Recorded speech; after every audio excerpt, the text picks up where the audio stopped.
ओम नमः शिवाय। हर हर महादेव। आज हम श्रवण करेंगे श्रावण मास कथा अध्याय 9वां।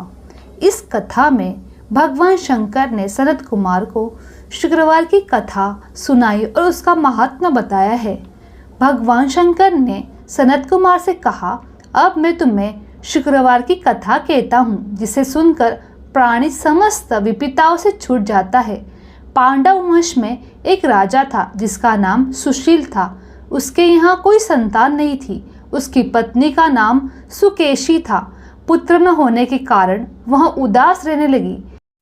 रानी स्त्री स्वभाव के कारण हर महीने कपड़ों को अपने पेट पर बांधकर पेट की वृद्धि करती रही। इस प्रकार साहस के कारण स्व प्रस्तुति के अनुसार सुकेशी किसी गर्भवती स्त्री को खोजती रही। संयोगवश उसने गर्भवती पुरोहित की पत्नी को देखा।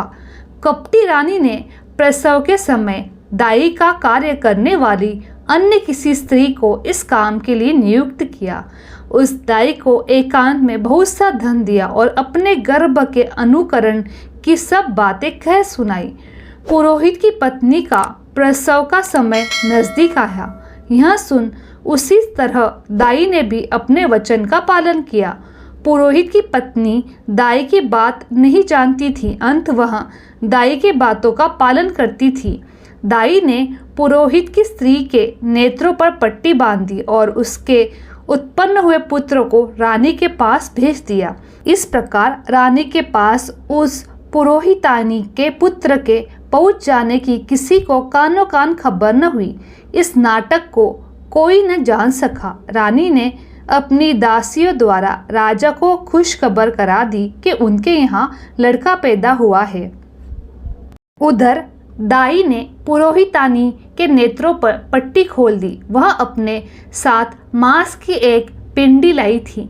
दाई ने पुरोहितानी को वह मांस की पिंडी दिखाते हुए कहा, यह अनिष्ट हुआ है। अपने पति से इसकी शांति करवाना। पुत्र नहीं हुआ तो न सही, तुम्हारे प्राण तो बच गए।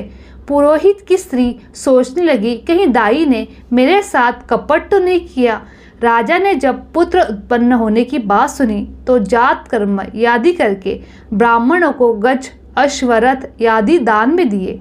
जो बंदी खाने में थे उनको छोड़ दिया। राजा ने उसका नाम प्रिय व्रत रखा। श्रावण मास प्रारंभ होने पर पुरोहित की स्त्री ने शुक्रवार के दिन भक्ति द्वारा जीवतिका की पूजा अर्चना की। दीवार पर बहुत से लड़कों के सहित जीवतिका की तस्वीर बनाई और 5 दीपक जलाकर पुष्पमाला से पूजा अर्चना की।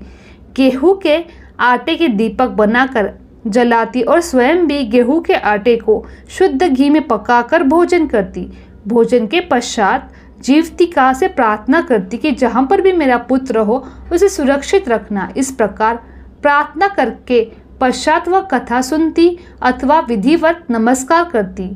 जीवतिका के प्रसाद से वह बालक राजा के यहाँ चांद की तरह बढ़ने लगा और जीवतिका उसकी रात दिन रक्षा करने लगी। कुछ समय बाद राजा का स्वर्गवास हो गया। पितृभक्त पुत्र ने पिता की पारलौकिक क्रिया संपन्न कराई। इसके बाद मंत्रिमंडल ने उसको राज सिंहासन पर बिठा दिया। उसने कुछ काल तक राज्य का शासन भली भांति किया। इसके बाद वह राज्य का भार मंत्रियों को सौंपकर पितृऋण से मुक्ति पाने के लिए गया जी को रवाना हो गया। उसने यह यात्रा कार्पटिक वेश में की। रास्ते में वह किसी गृहस्थी के घर ठहरा। उस गृहस्थी के यहाँ पुत्र हुआ था। इससे पहले के 5 पुत्रों को षष्ठी देवी ने मार डाला था, परंतु इस बालक को षष्ठी देवी ने नहीं मार सकी।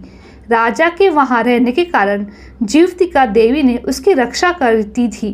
गृहस्थ ने जब अपने लड़के को जीवित अवस्था में देखा तो उसको पक्का विश्वास हो गया, यह बालक अतिथि राजा के कारण ही जीवित है। उसने राजा से एक दिन घर पर ठहरने की कृपा की, क्योंकि आपकी कृपा से ही मेरा यहाँ छठा पुत्र जीवित है।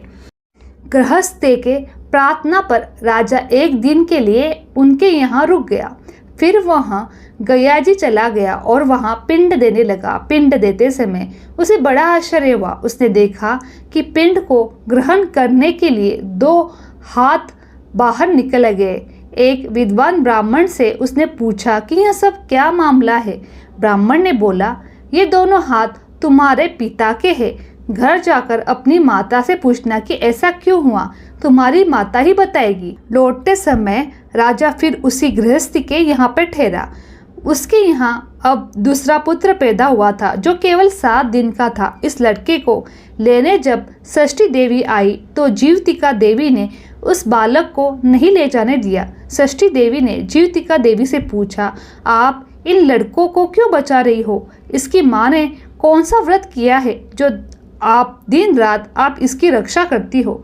राजा भी उस समय जग रहा था। वह दोनों देविया की बात सुन रहा था। वह नींद का बहाना कर पड़ा रहा। जीवतिका बोली, इनके यहाँ जो अतिथि ठहरा हुआ है उसकी माँ श्रावण के महीने में शुक्रवार के दिन मेरी पूजा तथा व्रत नियमानुसार करती है। वह नियम क्या है और किस प्रकार किया जाता है वह सब तुम्हें बताती हूँ। इसकी माँ उस दिन हरे रंग के वस्त्र और हरे रंग की चूड़ियाँ नहीं पहनती, चावल के मांड को कभी नहीं लागती, हरे पत्तों के मंडप के नीचे नहीं जाती, हरे रंग का साग सब्जी नहीं खाती। यह सब वह मेरे लिए ही करती है, इसलिए मैं उसकी तथा उसके पुत्र की रक्षा करती हूँ। षष्ठी देवी और जीवतिका देवी का वार्तालाप सुनकर राजा सुबह उठकर अपने राज्य में गया।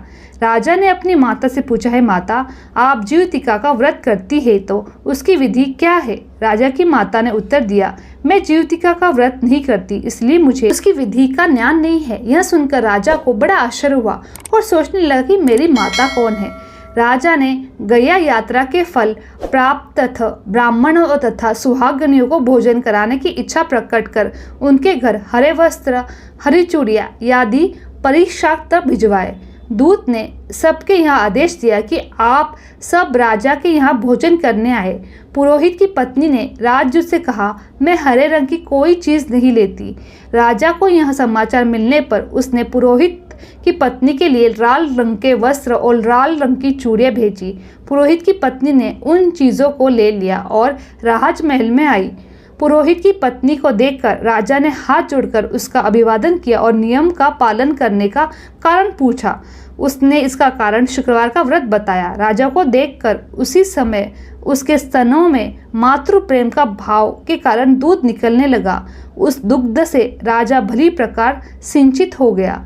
2 हाथ निकलने तथा रास्ते में गृहस्थी के यहाँ देवी से बातचीत और स्तनों से दूध निकलने से राजा को पक्का विश्वास हो गया कि यही मेरी माता है। राजा ने पूछा, है माते, भय मत करो और मुझे मेरे जन्म की सही हाल बताओ।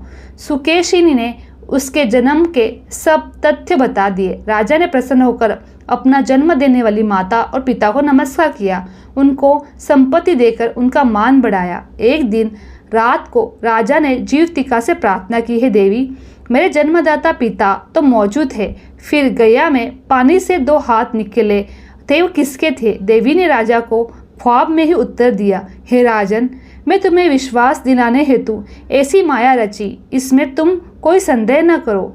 भगवान शंकर बोले, सनत कुमार, मैंने तुम्हें शुक्रवार के व्रत करने का महात्मा यह खत सुनाया है। इस व्रत को श्रावण के मास में करने से मनुष्य की समस्त इच्छाएं पूर्ण होती है। इति श्री श्रावण मास कथा अध्याय 9वां समाप्त। बोलो भगवान शंकर की जय। हर हर महादेव।